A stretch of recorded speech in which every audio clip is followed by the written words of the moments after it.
Crime and safety. Problem-oriented policing works. How to reduce crime has been the subject of many scientific studies. What works and what doesn't? A lot has been revealed about this matter already. We should put that knowledge to better use. Too often we still find ourselves fighting symptoms, whereas addressing the root causes is what accomplishes the best results. The police cannot do that on its own. We always need help from other organizations and from citizens. This clip is about the problem-oriented approach to persistent safety concerns according to the SARA model. A strategy which has proven its effectiveness domestically and abroad numerous times. Crime intelligence and active participation by civilians and entrepreneurs are key elements. When safety concerns arise, the so-called 80-20 rule plays an important role. A small portion of causes is responsible for a large portion of consequences. Safety concerns often concentrate at specific locations and among a small number of offenders and victims. Through its daily presence on the street and by remaining in contact with civilians, the police remains well informed about the neighborhood's safety problems and the priorities of its residents. This is determined in the area scan, which makes scanning the first SARA step. When the police applies a targeted approach to hotspots or repeat offenders, sound results can be achieved very quickly. However, in the long term, this does not suffice, because, above all, the root causes need to be addressed. That is why the second SARA step, the analysis, digs deeply into the primary safety concern, for example, a hotspot or a group of offenders. Such a problem analysis focuses on the three sides of the so-called crime triangle: the presence of motivated offenders, vulnerable victims or an attractive target, and an environment with limited supervision. Based on this problem analysis, a plan of attack is drafted under supervision of the local triangle committee. This response is the third SARA step. Collaboration among all organizations and authorities, and especially civilians, is vital in executing measures aimed at the offender, the victim, and the environment. Active civilian participation can make or break the success of the approach. In around 70% of all cases closed, the crime had been reported by a civilian as it was happening. By using social media, neighborhood meetings, flyers and billboards, civilians are actively included in the approach. This doesn't just lead to better material and personal protection, but to timely reporting of suspect situations as well. This dramatically increases the risk of getting caught. Residents join WhatsApp groups and neighborhood watch teams, or they volunteer as coaches or supervisors of high-risk youngsters. At the same time, environmental elements that negatively impact the chance of getting caught are addressed. For example, better supervision can be achieved by placing additional lighting, decreasing the number of escape routes, and trimming hedges and bushes. It's not just the police that keeps an eye out, but also municipality representatives, shop owners, bar owners, janitors, and bus drivers. The problem-oriented approach is successful because of its focus and coherence with regard to the measures. It is vital to evaluate regularly and to make the positive impact of the approach visible. Nothing has a more stimulating effect than success. This is where assessment comes in, the final SARA step. Aided by proper safety communication, improved safety can permeate to other elements. Civilians feel safer and gain confidence in law enforcement and its partners. They become more involved and more prone to report. Other forms of crime and nuisance are reduced as well, sparking an upward spiral. The challenge is to keep up the good work. If success leads to complacency, the problem often resurfaces. That's why it's important that both law enforcement and other organizations keep tending to the underlying causes of safety issues. Only a cause-oriented approach can improve neighborhood safety in a sustainable way.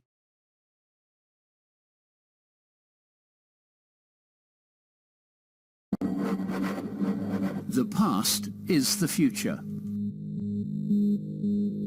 Sir Robert Peel entered the British Cabinet Office for the first time as Home Secretary in 1822, where he reformed and liberalised the criminal law and created the modern police force, leading to a new type of officer, known in tribute to him as bobbies and peelers.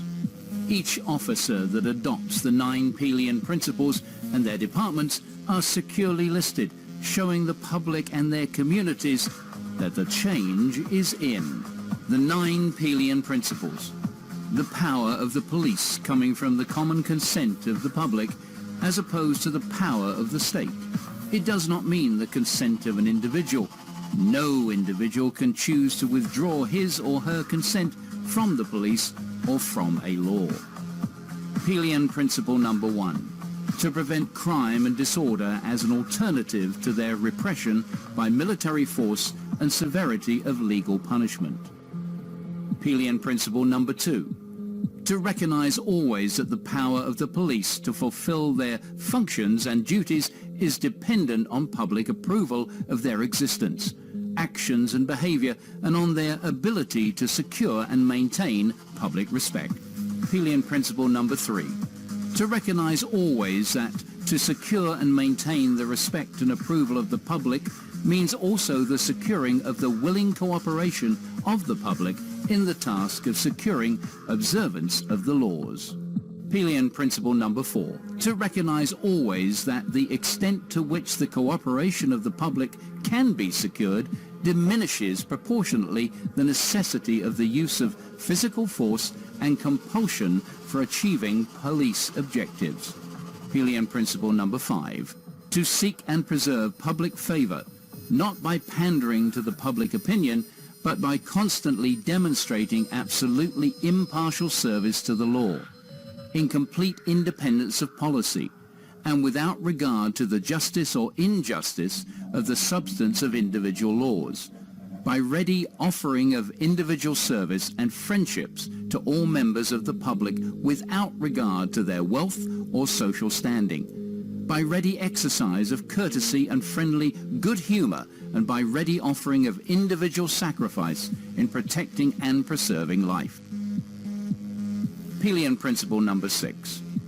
To use physical force only when the exercise of persuasion, advice and warning is found to be insufficient to obtain public cooperation to an extent necessary to secure observance of law or to restore order, and to use only the minimum degree of physical force which is necessary on any particular occasion for achieving a police objective.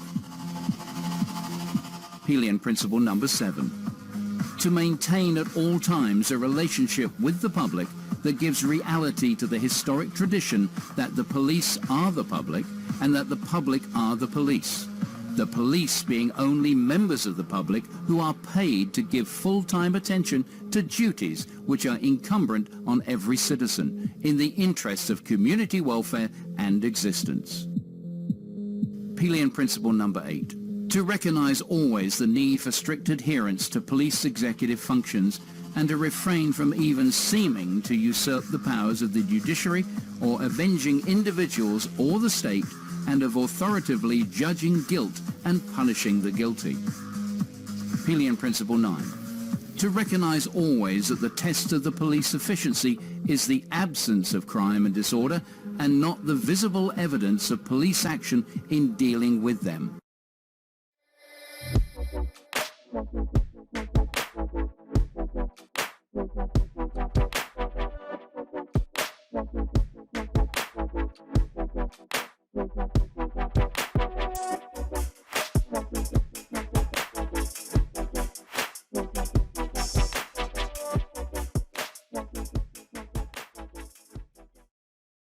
Miranda is now there's a 50th anniversary. It was 1966, 50 years ago.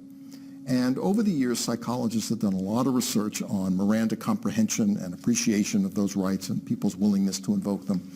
And it is clear that there are certain classes of people that lack comprehension, sufficient comprehension, which is enough to make you wonder if they have when they waive their rights, is that a knowing and intelligent and voluntary waiver? It's clear that kids, for example, the young adolescents, don't fully comprehend their rights. And it's also clear that Miranda rights, you think you know the wordage, they vary from state to state to state. And then there's another interesting fact. There is a fifth prong. I mean, you have the right to remain silent. Anything you say can be used against you. You have a right to an attorney. If you can't afford an attorney, we'll give you one. Those are the four everybody's familiar with. When I ask lay people, if you sign your waiver of Miranda rights, they read you your rights, say, yeah, I'm willing to talk, and you sign your waiver. If things start to get bad later, can you re-invoke? People don't know the answer to that question. The answer is yes. You can re-invoke your rights at any time. That is embedded in the opinion itself. I think the problematic issue with Miranda, aside from once we get past people with limited abilities and children, the problem here is not that people don't comprehend those rights. It's that people who are innocent don't think they need them. They understand what the rights are. They just don't think it applies to them because they didn't do anything wrong.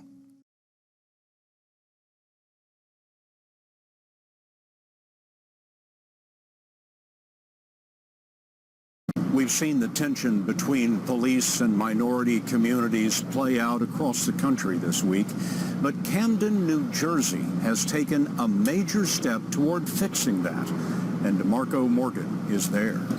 How you doing, bro? What's going on? Camden Police Sergeant Raphael Thornton has been an officer for nearly 20 years. Thornton, who grew up here, now commands the neighborhood response teams, training officers to get out of their patrol cars and engage with members in the community. And you're going to have to fight and scrap and earn the community's trust. In 2013, Camden replaced its entire police force, once plagued by deep budget cuts and corruption. Hello, how are you doing today, sir? The new department is half minority, with fewer desk jobs and squad cars because they want more boots on the ground. You can't just see a criminal. You can't. You got to see a man. And you got to have respect for each other. Camden's new training tactics emphasizes de-escalation. Drop the knife. Sir, drop the knife. They point to this incident, which was captured on a police body camera last year. Officers kept their distance and talked to the man to drop his knife. Lieutenant Kevin Lutz says the officers eventually used non-lethal force, which is all a part of their training. A few years ago, that probably would have ended in a deadly force encounter, and the officers were able to communicate, provide distance, time, and cover. Lieutenant Lutz says handcuffs and service weapons are tools of last resort. They say the new training is paying off. Over a period of 3 years, homicides are down 52%. Not everybody is going to be able to be de-escalated, but I think through this training, if we're able to have them thinking morally, have them acting ethically, that more often than not, those deadly force encounters can be avoided. Scott, just 4 years ago, Camden was known as one of America's most dangerous cities. Last year, President Obama praised the department for its efforts to build better relationships with its community.